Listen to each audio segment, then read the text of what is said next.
setingkat dia, yang sebaya sama dia, ente muji teman sekelasnya ente, nah itu menunjukkan bahwasanya ente itu sempurna kan. Tapi muji orang lulu, ya beda. Muji itu memang tulus, tapi kalau melulu itu kan ibarat diumbul-umbul ge, wis kanggur buentik ben lorong. Nah, diumbul-umbul ge sebagai tidak. Nah, ini bukan muji, nah itu menunjukkan sangat kurangnya akal kalau seperti itu. Ya, bukan kesempurnaan akal, bukan. Nah, kalau orang bisa memuji orang yang ada sebayanya, apalagi kok ada di bawahnya, nah berarti dia itu telah menunjukkan bahwasannya dia itu memiliki akal yang sempurna. Nah, kenapa? Karena dia menyadari setiap orang itu memiliki hak yang harus dipenuhi. Setiap orang itu memiliki hak yang harus dipenuhi. Setiap orang itu harus ditempatkan pada tempatnya. Nah, dia meyakini bahwasanya kelebihan, keistimewaan itu adalah dalam kekuasaan Allah Subhanahu wa taala, dan Allah terserah mau memberikan kepada siapa yang Allah kehendaki. Kan gitu. Nah, jadi lebih baik kita itu memuji orang lain daripada kita meremehkan orang lain. Manusiakanlah manusia, ibaratnya ngono ya. Loh, ini manusiakan manusia ini, kalau kata Sayyidatuna Aisyah itu pernah mengatakan bahwasanya Rasulullah SAW itu memerintahkan kepada kami untuk menempatkan manusia pada tempatnya mereka. Ngomongke wong, bahasane Jawa ini. Ya, ngomongke wong. Nah, menghargai seseorang ini yang diajarkan oleh Rasulullah SAW. Nah, kita kalau cari teman yang seperti itu, teman yang mau menghargai, teman yang mau ngewongke awake dhewe, bukan terus kita minta dihargai, bukan, tapi kita itu harus punya teman yang bisa menguntungkan kita. Artinya menguntungkan itu bukan terus manfaatif, bukan. Tapi menguntungkan itu sekiranya kita punya masalah, kita punya persoalan, dia bisa memberikan solusi kepada kita, bantu. Kita ada permasalahan mungkin gak paham pelajaran, gimana kita bisa tanya kepada dia. Nah, sebagaimana disampaikan oleh Imam Ghazali rahimahullah ta'ala, nah, dalam wasiat Alqamah Al-Aqaridi kepada putranya, ketika Alqamah Al-Aqaridi itu dalam keadaan sakarat, dia memberi wasiat kepada putranya, wahai putraku, jika kamu ingin berteman dengan manusia, fashab man idza khadabtahu shanaka. Bertemanlah kepada seseorang yang jika kamu melayani dia maka dia akan menjagamu. Nah, bertemanlah dengan seseorang yang pertama, jika kamu melayani dia maka dia akan menjagamu. Dan jika kamu itu wa in sahibtahu zanaka, dan jika kamu itu berteman dengannya, maka dia itu akan memperindah dirimu, dia akan mengistimewakan dirimu. Wa in qa'adatika mu'natun ma'aka, dan jika kamu itu butuh maka dia siap untuk membantumu. Maka bertemanlah kamu kepada seseorang, jika kamu mengulurkan tanganmu kepadanya maka dia akan meraih tanganmu. Jika kamu memberi kebaikan kepadanya maka dia pun akan mengulurkan tangannya kepadamu. Bertemanlah kamu kepada seseorang yang mana jika dia itu melihat kebaikan pada dirimu, maka dia akan selalu mengingatnya. Dan bertemanlah kepada seseorang yang jika dia melihat keburukan ada pada dirimu, maka dia siap untuk menutupinya. Bertemanlah kepada seseorang yang jika kamu mengucapkan suatu kalimat, maka dia akan membenarkan ucapanmu. Jika kamu berusaha, maka dia akan membantu kamu. Dan jika kamu memiliki perbedaan dalam pendapat, maka dia akan lebih mengedepankan kamu. Nah, ini yang diajarkan oleh Imam Ghazali rahimahullah ta'ala. Dia mengutip dari wasiat Alqamah Al-Aqaridi kepada anaknya. Nah, itu. Jadi tetap teman itu kita harus pilih-pilih. Gak semua dijadikan teman itu, enggak. Ya, teman itu harus pilih-pilih. Tapi cara memilihnya bukan terus hanya dikoncoi teman-teman yang menguntungkan kita dalam keuntungan pribadi saja. Keuntungan pribadi itu alias ini lah, gelem koncoan gara-gara apa? Gara-gara ini tak sedang mesti dijajaki. Nah, misalkan ya itu tidak tulus kalau seperti itu. Nah, artinya menguntungkan itu kalau dalam apa bahasa itu simbiosis mutualisme. Nah, simbiosis mutualisme apa? Ibarat koyo ini digambarkan simbiosis mutualisme itu seperti seekor kerbau, kemudian di atasnya ada seekor burung. Nah, ada kerbau, di atasnya ada seekor burung. Kerbau itu di bulunya ada kutu-kutunya. Burung bertengger di atas kerbau, notoli kutunya kerbau itu. Nah, burung mendapatkan makanan dari tubuh kerbau. Tubuh kerbau hilang kutunya, gak gatel lagi. Ini saling menguntungkan satu sama lain. Nah, ini teman tuh harus kayak gitu. Orang terus boleh untungnya dewi. Ya, nah pas duit gak cedai, nek orang duit adalah wis prek kono. Nah, jangan gitu, itu kan teman itu. Bukan kawan tapi lawan itu. Ya. Nah, itu. Jadi pertama juga kita cari teman yang baik dan jangan lupa jadilah teman yang baik. Nah, jangan hanya mencari teman yang baik, tapi jadilah dirimu itu teman yang baik. Jangan sampai kita itu menjadi orang yang buruk untuk teman kita yang lainnya. Nah, kan Rasulullah SAW dia bersabda ketika datangi oleh salah seorang sahabat datang kepada Rasulullah tanya, ya Rasulullah, ayyul muslim afdal? Ya Rasulullah, siapa orang Islam yang paling afdal? Siapa orang Islam yang paling utama? Jawab Rasulullah, man salimal muslimuna min lisanihi wa yadihi. Orang Islam yang paling afdal, muslim yang paling afdal, yaitu seseorang yang muslim lainnya itu selamat daripada keburukan lisannya, selamat daripada keburukan tangannya. Ini pesannya Rasulullah SAW. Nah, jadilah seorang muslim yang terbaik. Nah, manfaatkan lisan, manfaatkan tangan, ataupun semua kemampuan inti manfaatkan bisa untuk bermanfaat kepada muslim lainnya. Nah, jangan terus kalau orang ada muslim lainnya kalau dekat sama inti takut apa? Nah, dekat kok diejek. Nah, nek deket kuti dihina. Nanti nek aku cedak karo wong kuwi goblok-gobloke aku. Nah, nek cedak karo wong kuwi kok dikamplongi aku misalkan.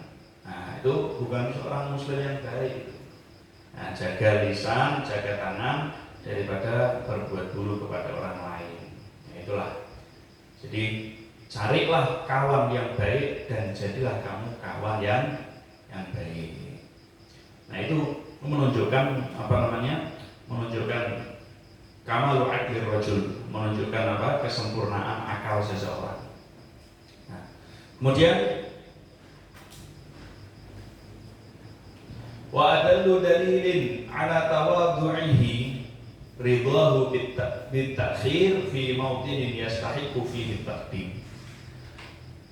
Tanda yang paling jelas yang menunjukkan rendah hatinya seseorang karena Allah Subhanahu wa taala, rendah hati karena Allah Subhanahu wa taala adalah ridhonya dia diakhirkan di tempat di mana dia itu berhak untuk dikedepankan.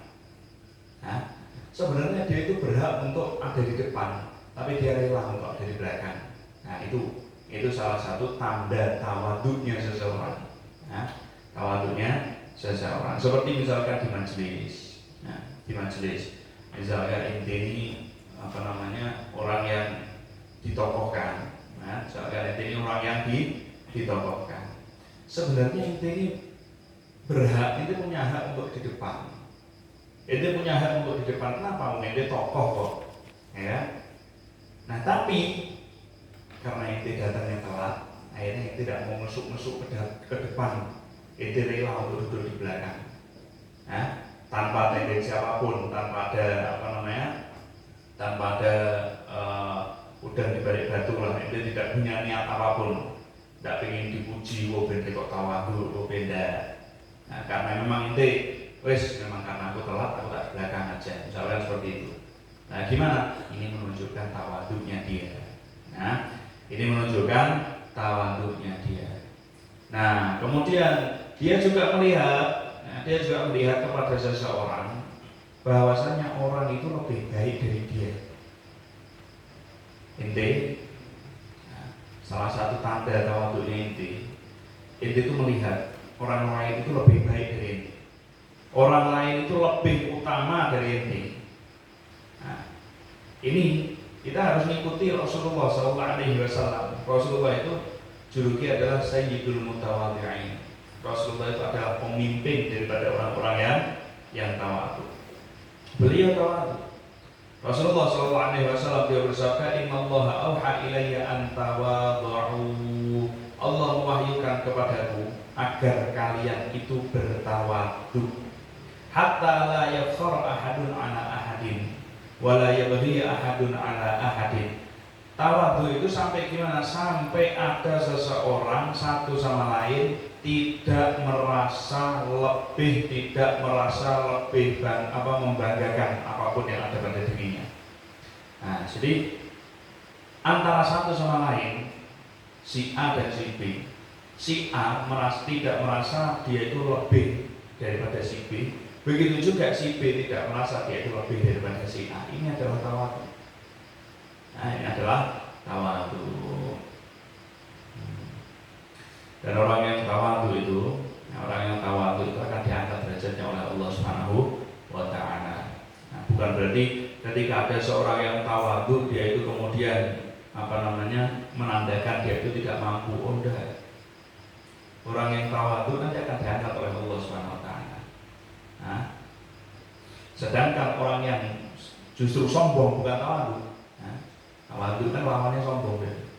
Orang yang nggak tawadhu, orang yang sombong, orang merasa lebih daripada orang lain. Oh iya, tunggu waktunya dia akan dijatuhkan oleh Allah Subhanahu wa taala. Dia akan dihinakan oleh Allah Subhanahu wa taala. Wa iyadu billah min dzalik. Nah, jadi siapapun daripada kita, nah, jangan merasa kita itu lebih daripada orang lain. Jangan pernah.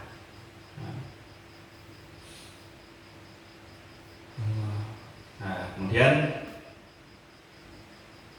Syekh Abdul Qadir Al-Jailani radhiyallahu anhu, beliau mengatakan, ma wasaltu ila Allah ta'ala bi qiyami lailin wala siyami naharin walakin wasaltu ila Allah ta'ala bil karami wat tawadhu'i wa salamati sadr.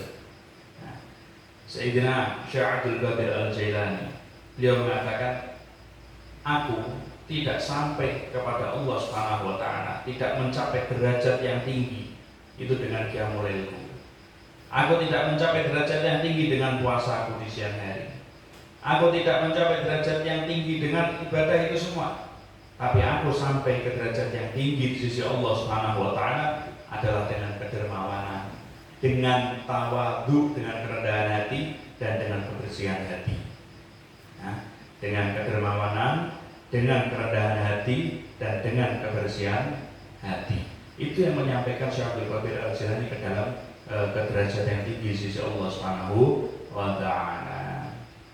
Kemudian ada sebuah syair Imam Syafi'i, beliau mengatakan, kullama addabani dahru arani naqsha aqli wa idza masdaqtu ilman zadani ilman bijahli. Kullama addabani dahru arani naqsha aqli. Setiap waktu mendidik kepadaku, aku menyadari pada diriku kurangnya akalku. Nah, waktu itu berjalan, semakin, kata Imam Syafi'i, semakin aku menyadari akalku ini kurang.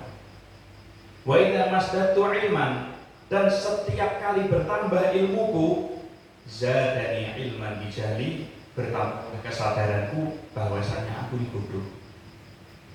Dari Imam Syafi'i.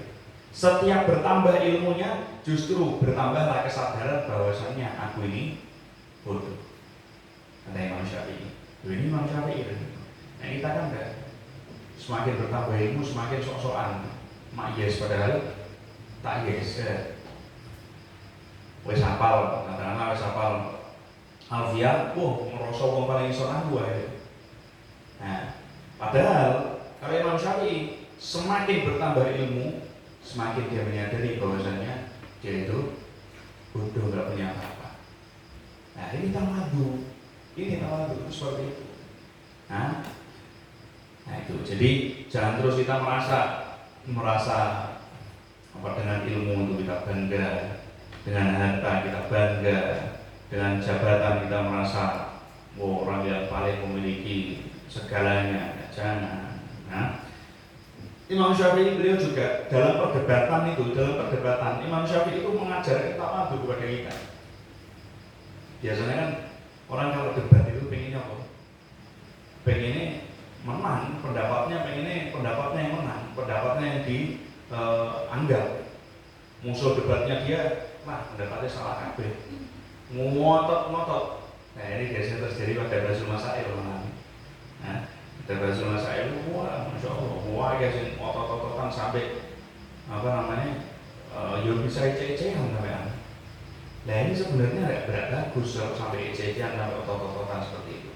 Ini Imam Ghazali itu perbedaan argumen, ada angkat suara itu ada masalah. Tapi sampai ece-ecehan, sampai ece-ecehan, otaknya cetek ini, misalnya gitu. Nah, itu ada kata-kata seperti itu, itu tidak bagus perkataan seperti itu, dan kita tidak bisa membenarkan.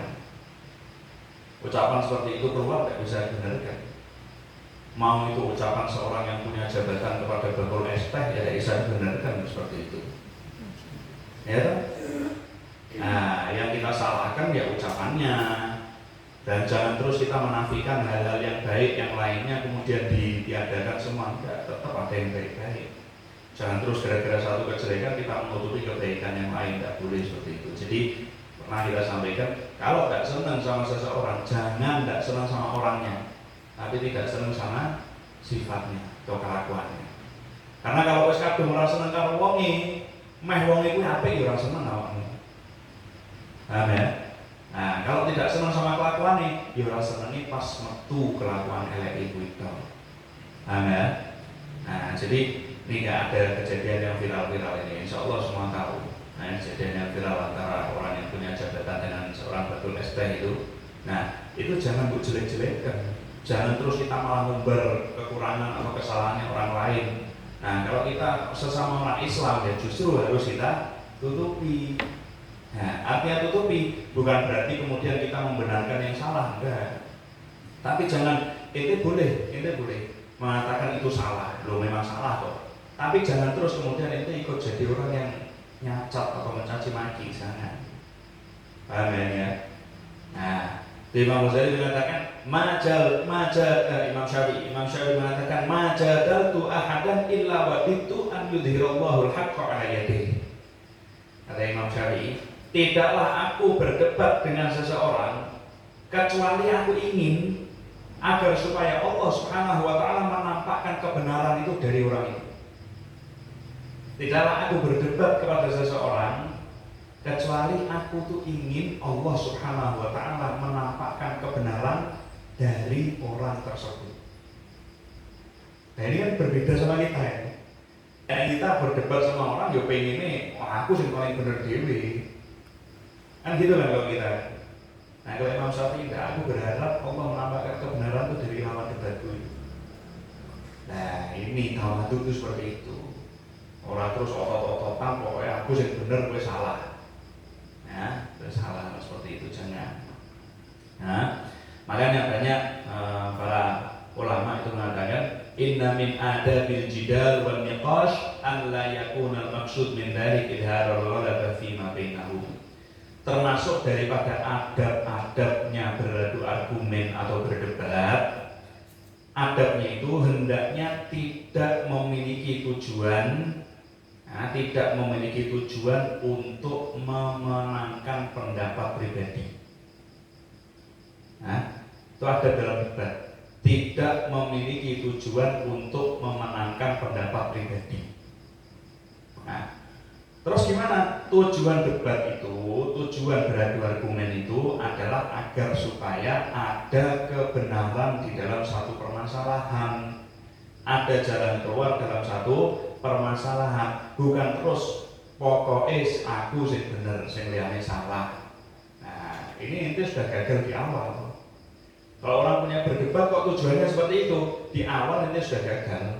Walaupun nanti tetap pendapatnya itu yang benar, tapi ente sudah gagal debat di awal. Mahfum ya? Nah, itu Imam Syafi'i seperti itu menunjukkan ketawaduan seseorang. Nah, jadi banyak kali kita lihat sekarang itu adanya perbedaan argumen, ya adu argumen, tapi yang yang menjadi dasar dari adu argumen itu bukanlah mencari kebenaran, bukan. Nah, bukanlah mencari kebenaran, tapi mencari pembenaran. Nah, ini beda. Mencari kebenaran sama mencari pembenaran, beda. Kalau mencari kebenaran, mau itu kebenaran dari pihak kita ataupun dari pihak lawan debat kita, yang penting muncul kebenaran sudah clear. Semua sama-sama terima. Tapi kalau mencari pembenaran beda. Kalau mencari pembenaran, pokoknya kalau ada perbedaan yang lain daripada argumenku, ya, kalau ada pendapat yang lain daripada pendapatku, semuanya salah. Aku tok sing bener.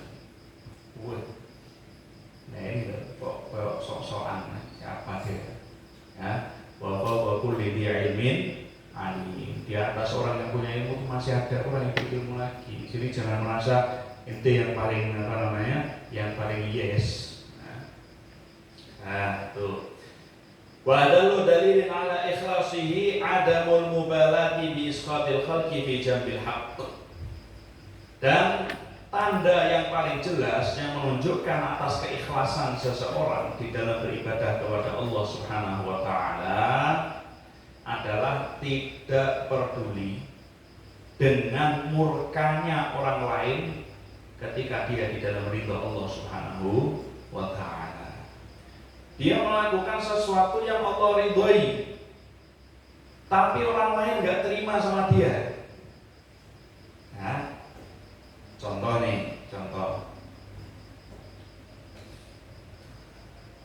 Ketika kita membahas tentang aurat lah katakanlah. Ketika membahas tentang aurat, kita nih menjaga aurat. Laki-laki aurat baina surah wa rukbah. Ditutup itu dari pusar sampai kemudian mana? Sampai kemudian di bawah lutut ditutup.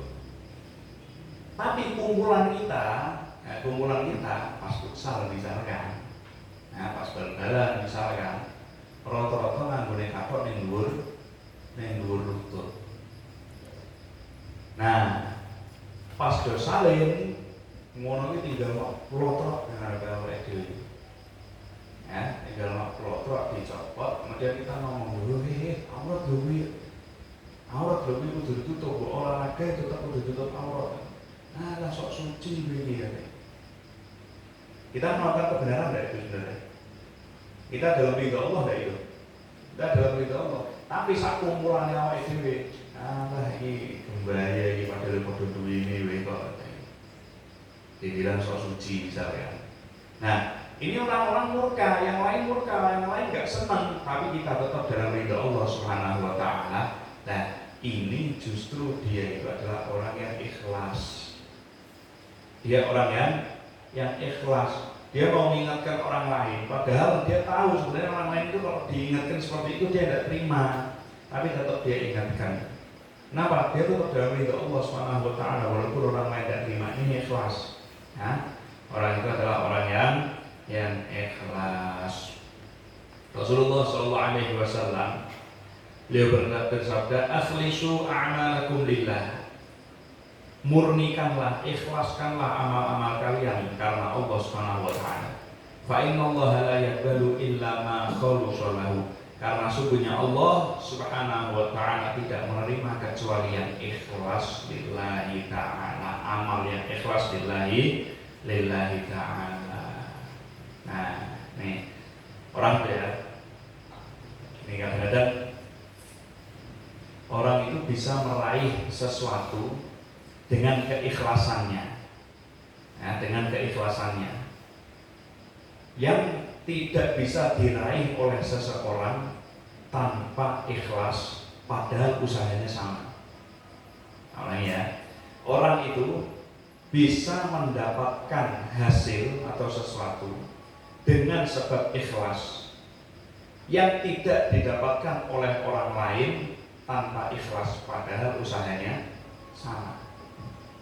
Nah, jadi dalam sebuah cerita sampaikan bahwasanya ketika Nabi Adam alaihissalam, beliau diturunkan oleh Allah dari surga ke bumi.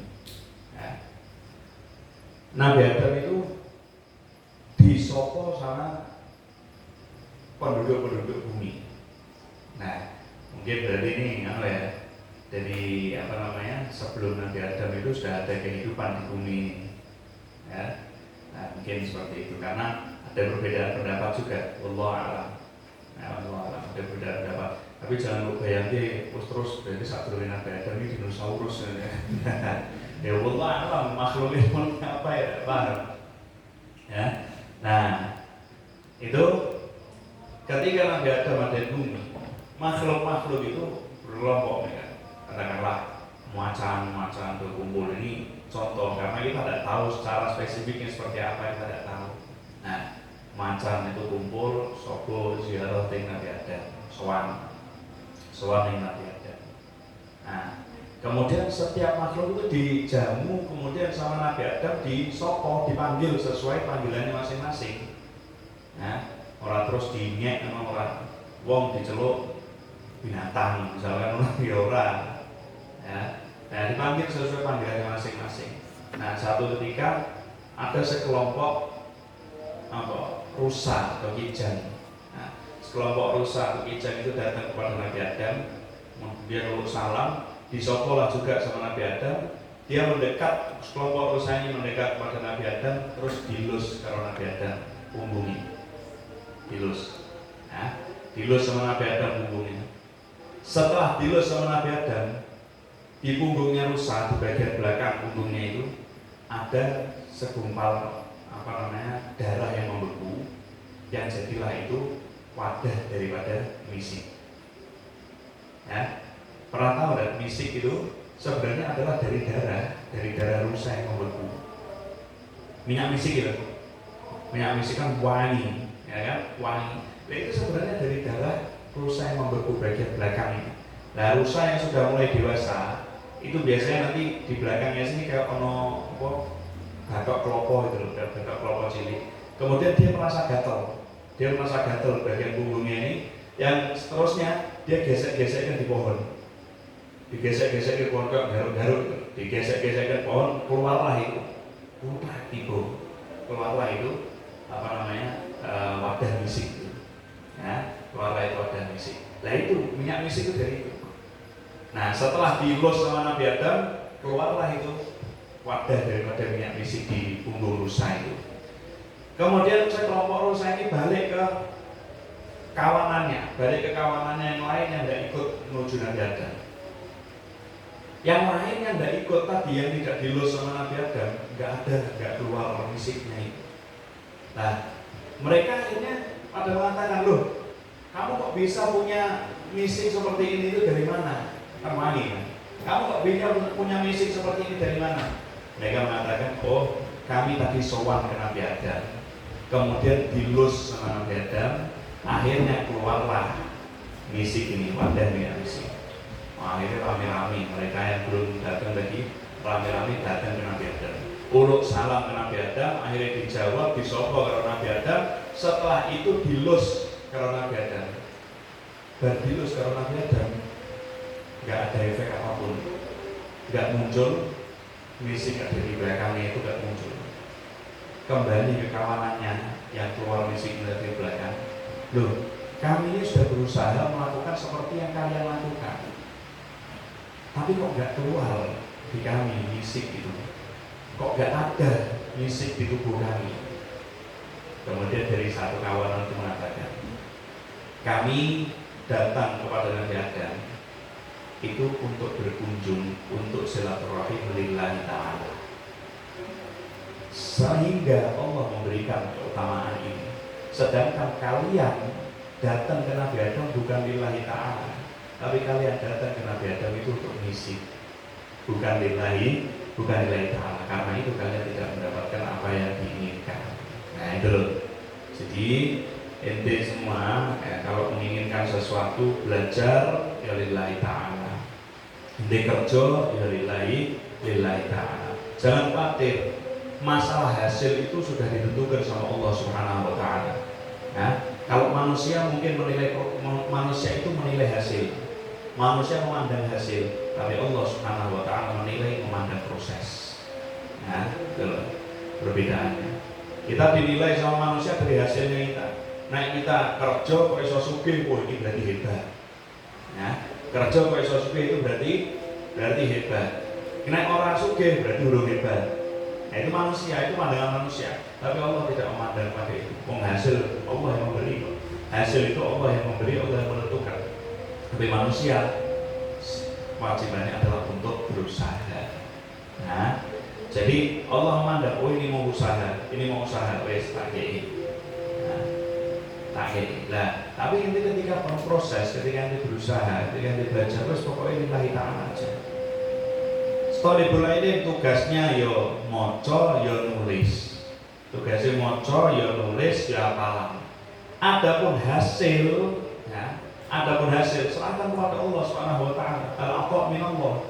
Pemberian itu dari Allah Subhanahu wa taala. Nah, misalkan nih, saiki awakmu moco kitab. Nah, awakmu moco kitab yang belum paham maksudnya. Berusaha memahami kok saiki belum paham, terus pokoknya moco sih. Mungkin saat ini kita baca belum paham, tapi nanti besok kita baca paham. Besoknya kok belum paham, besoknya belum paham lagi. Mungkin di hari besoknya kita akan paham. Pemberian dari Allah Subhanahu wa taala, yang penting ini usaha sih. Nah, serahkan untuk urusan hasil itu adalah kepada Allah Subhanahu wa taala. Nah, terakhir ini ada satu kisah lagi. Imam Ghazali beliau menceritakan dalam kitab Ihya, ada seorang laki-laki yang ahli ibadah. Nah, seorang laki-laki ahli ibadah kemudian datang kabar kepada dia ada satu kelompok yang mereka itu menyembah pohon.